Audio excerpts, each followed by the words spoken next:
দেখ বুড়া, তোরা যে মাঠের মাঝখানে এখন প্রজাপতির দেখতে পাচ্ছিস বেশ কায়দা হরি বসে রয়েছে খুঁটির উপরে। এ যাচ্ছিল এক সেমরির বিয়ের খবর নইয়া, যার পাতে দেখে কি তিন বিটি বেশ কায়দা হরি ঝগড়া হরতিছে, চুলোচুলি হরতিছে। ওই দেখে আর লোভ সামলাতে পারে নাই, ভাবছে ও বিয়ের খবর পরে দিবানি, আগে একটু ঝগড়া শুনিয়ে নই। তাই বুঝিয়ে এই খুঁটির উপরে পড়ছে ঘ্যাট মারিয়ে বসিয়া। ও মা, এই ঝগড়া শুনতে শুনতে ও এখানেই শহীদ হয়ে গেছে। না জানি গো কোন সেমরির কপাল পড়ছে গো, বাপের ঘরে বসে আইবুড়ো হচ্ছে। এই প্রজাপতির ঝগড়া শোনার চক্করে একখান মায়ের জীবন বরবাদ হয়ে গেছে, সে বাপের ঘরে বসে আইবুড়ো হচ্ছে। ও মা, এই খবর শোনার পর আমার মনটা দুঃখে ছটফট করতেছে।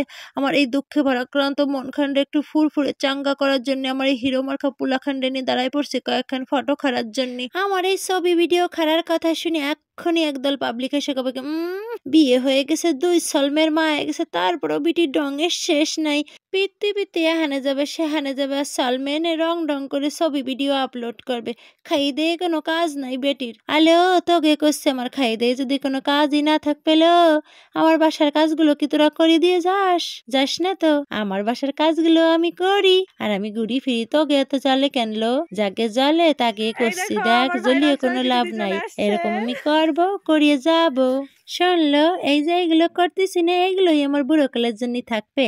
আমার সালমাইয়ে বড় হইয়ে দেখবে আমার মা কত সুন্দর ছিল, আমাকে কত যত্ন আরতি করে সাজাই গুজাই রাখতো, ঘুরু ফিরু করতো আমাকে নিয়ে, আমাকে কত সময় দিছে। তারপরে এইগুলো দেখবে, আমি বুড়ো হয়ে বসে বসে দেখবো আমার আগের লাইফটা কেমন ছিল। তোরা এগুলো কিছু বুঝবি না, এসব করিস না, তাই এত মাথা ঘামাস না। এই যে বাজারের নাম যেন কি, রাজ্য না তোর নাম? কেমন আছো বাবা তুমি? সোশ্যাল মিডিয়ায় কাজ শুরু করার পর অনেকেই অনেক কথা বলেছে, এখানে কাজ করে কি হবে, অনেক টিটকেরি। বাট ভাই, এখানে কাজ করে কি হবে আমি নিজেও জানি না, আদৌ জীবনে সফলতা আসবে কিনা সেটাও জানি না। বাট এখান থেকে অনেক ভালোবাসা দিদি বোনদের পেয়েছি আমি, যেটা কিনা আমার কাছে ওই মনিটাইজেশনের চেয়ে কম কিছু নয়। তো দেখো, আজকে কিন্তু আমার সঙ্গে দেখা হয়ে গেছে চৈতি লাইফস্টাইলের চৈতি দিদির সঙ্গে। জেলা শহর, একদম শহর, গোপালগঞ্জ জেলা শহরের পরেই তোমাকে বাড়ি করতে থাকে। আর আমার গেল হয়েছে কয় বছর, 13 কোথায় 10 বছর। এই যে দেখো 2 ভাইরাল দিদি বসে রয়েছে, কিন্তু আমার সাথে একটু কথা বলে না বাবা, এত মুড মানসির। তোমার সাথে কথা কব কে? মানুষ ভাইরাল হলে এরকমই হয় বাবা, আসে আমার তো দূরে বসে রয়েছে আর আমার সাথে একটু কথাও বলে না। কষ্ট করে ভাইরাল হইছে কি তোমার সাথে কথা কওয়ার জন্য? চানাচুর বাজা আইসক্রিম কিছু আনো নাই, সস্তা। কি অপমান বাবা। চলো আমরা চলে যাই। দিদি ওনার ছেলের সঙ্গে আমার মেয়ের কয়েকটা ছবি তুলে দিচ্ছিল, তারপর হচ্ছে উনি নিজে আমার মেয়ের সঙ্গে কয়েকটা ছবি তুলে নেয়। তারপর হচ্ছে আমি দিদিভাইকে বললাম, দিদিভাই তুমি একটু হাঁটাচলা করো, মডেলিং করে আমি তোমার কয়েকটা ভিডিও নিয়ে দেই। তো দিদিভাই প্রথমে রাজি হচ্ছিল না, লজ্জা পাচ্ছিল।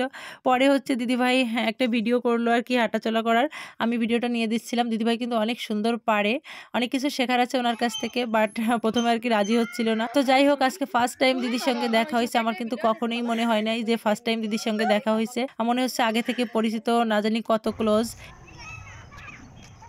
আরে গোল গোল মুখারাতে দেখা।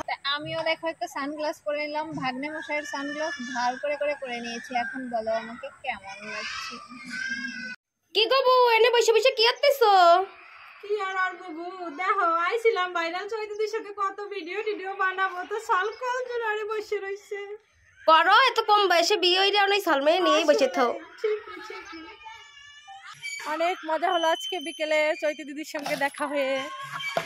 সে কিন্তু ভীষণ ভালো মানুষ, ভাইরাল বলে মনে কিন্তু কোনো হিংসা নাই। ও, তুমি ভিডিও করতেছো?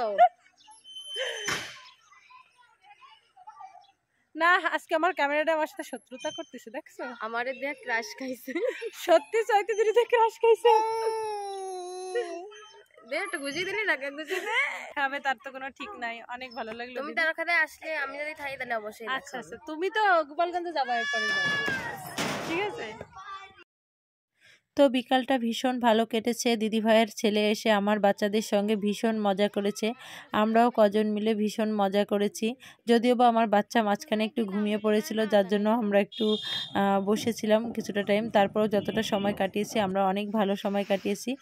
তো তারপর হচ্ছে সন্ধ্যার দিকে দিদিভাই জোর করে দিদিভাইদের বাড়ি নিয়ে গেছে। তো দিদিভাইদের বাড়ি গিয়েও আমাদের হচ্ছে অনেক ভালো লেগেছে, আন্টিও ভীষণ ভালো, দিদিভাইয়ের ছেলেরাও অনেক সুন্দর। তো আজকের ভিডিওটা এই পর্যন্তই, তোমরা সবাই ভালো থেকো, বাই বাই, টাটা।